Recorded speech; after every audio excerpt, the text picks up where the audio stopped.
Today is a great day because I got something that I've been wanting to get for a while, but I've been hesitating.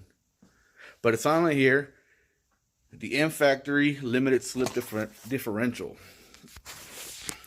Now, a lot of people get Mfactory, they're good stuff. A lot of people get helical because it's very streetable. But I wanted something that's a little more focused for the track, so I got a metal plate type, one-way limited slip. So, check it out. Box in, sticker, receipt, I'm sure. You get the box here. So I should have the limited slip differential as well as the differential bearing. So let's go ahead and take this out. Check it out for a little bit before I send it off to Ghostwerks for installation. I got my transmission over there, just waiting to be loaded into the back of the truck. So as we continue to open the box, we have some bearings here, 628C3. Same thing. I'm guessing those are differential bearings. I'm not sure what the hell this is, but it's going to go to Ghostwerks because I don't want to mess it up. Warranty card. Some stickers. The guys at Mfactory, I heard good stuff about them, so I'm going to rep them. They are going to go on the EK. Maybe not both of them. I do like the wrench logo one, so maybe that won't go on there. More paperwork.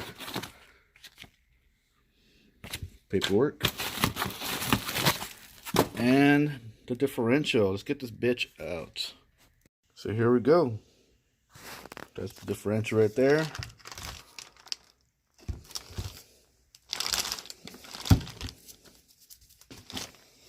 Got my glove on so I don't get my hands dirty because I'm going to be driving this down right now. I don't want to get my car full of oil.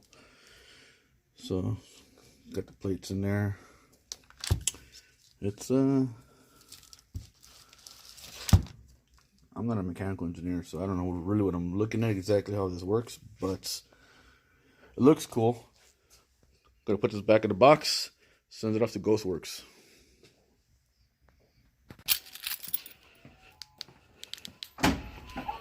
So, transmission is loaded up.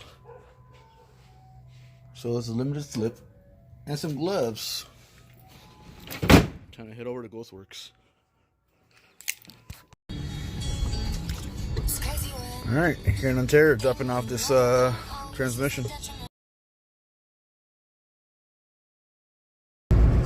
Alright, so I'm heading back home from Ghostwerks, picked up the transmission.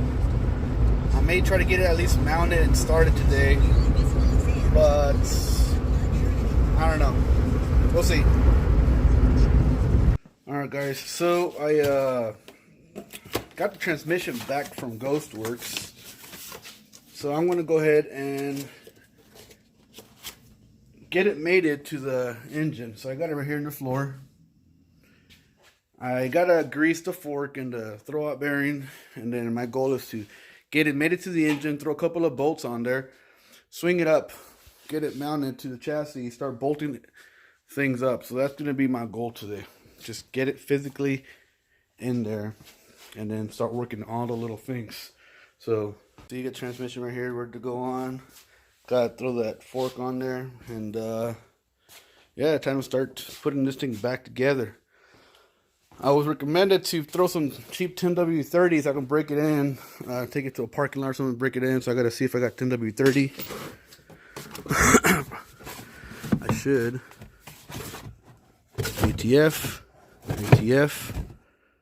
ATF, what the fuck? 10W20. Okay, I may have to go buy a couple of quarts on 10W30. So, and then I have.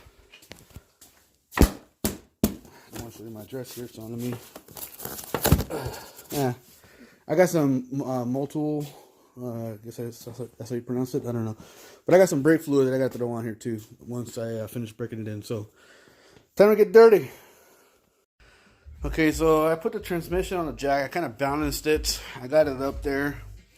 I was gonna manhandle it and kind of get in there, but you get tired quickly. So get it in there, slide it in, get the guide, the dowel pins lined up, and when it pops in there, you'll know. I got a couple of bolts started by hand, finger tight. I'm going to put this one here. The long one here goes by the starter in the back side of that. I'll give them a little time up a little bit, throw a couple more bolts on that side, and then I'm going to start tilting this thing up and put the mounts on and line that up. So yeah. Alright, so got it up. Man, it's not very fun, but I got it done. I got the rear mount installed. I got the driver's side mount installed. So I got to finish doing the shifter cables. Got to plug in all the sensors. The intake. Got to mount the radiator. Not too much more to go. Yeah, just kind of clean it up a little bit. And then I got to add some 10W30, which I'll pick up on the way home from work tomorrow, so I can go break it in. And then after I break it in, I will throw in some fluid. Let me show you the fluid that I got real quick. Hold on. So I got some Gear 300 LS from Motul. Is that how you pronounce it? Motul? I don't know how to pronounce it. I don't know, whatever. But this is what the James at Ghostwerks recommended. So this is what I want to use. Yeah, this stuff was like $50-something just for 2 quarts. So this shit's expensive. But then again, the limited slip differential is expensive. Then to top off, to think of the labor. So I don't want to mess it up. Get the good stuff. If the guy recommends certain amounts or certain type, I'll follow his advice. I'm gonna go ahead and go inside and get some food, and we'll be right back here in a second to continue working on the car. It'll be in a second for you. It'll be a different day for me. Alright, so I'm back in the garage. I already put the axles on, connected the exhaust. It's going to be a tight spot getting to that oil fill.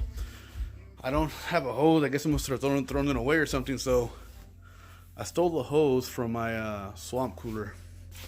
So I need to remember to go and pick one up next time I'm at Lowe's. So I want to connect this to the fill plug, the other end to a funnel. I want to get some 10W30 in there for now for the break-in of the differential. And so yeah, then I'll start putting the fenders and the bumpers back together and just start bundling this thing up, kind of get it ready to break it in. My setup, got my funnel over here, it's going down, and this hose from Lowe's for the swamp coolers, it's actually the perfect size for there. I'm going to go ahead and start adding until it starts to spill out. I'll put the oil pan under the cap. I'm going to go ahead and do that. The next time you see this car, I should have the fenders on, everything. I'm just going to go ahead and get some work done. Got a mess everywhere.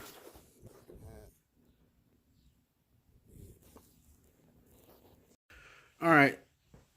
While I'm at it, I went ahead and installed an intake that I had. A while back, I had bought a pre-owned hybrid racing K-swap intake. And since I have everything apart, easy access, I went ahead and installed it. It's a little bit difficult since I don't have an RBC manifold. You kind of have to make work with it. There is a side for the PRB, which is I have, but it still seems a little big for the stock throttle body. But it clamps down, it's flexible, and it creates a good seal. So I went ahead and did that. So let me show you. So you can see the filter in there. There's a velocity stack in there. I got it tightened down. I did not use the hardware that came with it because it was kind of beat up, so I just used some of this. Put a hole there to put the sensor. There was a hole down there because the guy had an RBC. You use the other side on the intake for the RBC. So I got some duct tape and I did a 360, tie it down so it's not going to come loose. If I try to just patch it to the intake, it'll come off. So I did a 360 loop and it's covering that little sensor. It's basically one of these. I just created one of these myself. You got the brackets right here. that I got bolted down and secures the intake. I went ahead and zip tied it just because I think you have to have a bracket specific for the hybrid racing that goes to this, but I don't think I have it. So I bolted this to the chassis, and then this is zip tied to that. So that side's not going to move. It's providing support. So yeah, I'm gonna have to pop this back off because I'm gonna get access. I gotta throw this thing on. Completely forgot about that. So when I do this, put that in and continue on. All right. First of all, you may be wondering why I don't have a shirt. That's because I just finished building the clutch. I installed a clutch line.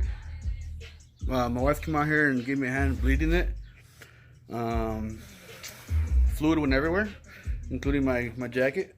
So it's in the wash right now. I'll try not to show any nipple. Anyways, so yeah, I'm trying to clean up now. Let me show you the list I got here. Pretty much what I got left before track. So the brakes are good, but I want to bleed them more. I want to inspect the suspension. I gotta go get some engine oil and filter. Coolant I can cross out. Coolant is good. Install this toe strap, throw on all the panels, and then cut and buff the car. I'm looking for some tools right now that I gotta put away. But other than that, I'm gonna clean up today. Call it good. I'll do the panels. But yeah. So I'm gonna go ahead and throw the Mfactory sticker on the car now that it has one. I'm gonna cut this video right here. This is pretty much just the install video. It's not gonna be like a review until it's on track. So thanks for watching the installation of the Mfactory. Well, it's not really the installation. I didn't install it, but the process of me getting it installed and getting it out of the car, throwing it on the car. There isn't too many videos of people dealing with case swaps, just removing only the transmission. A lot of people will remove the entire swap because generally that's easier. But I have air conditioning and heat.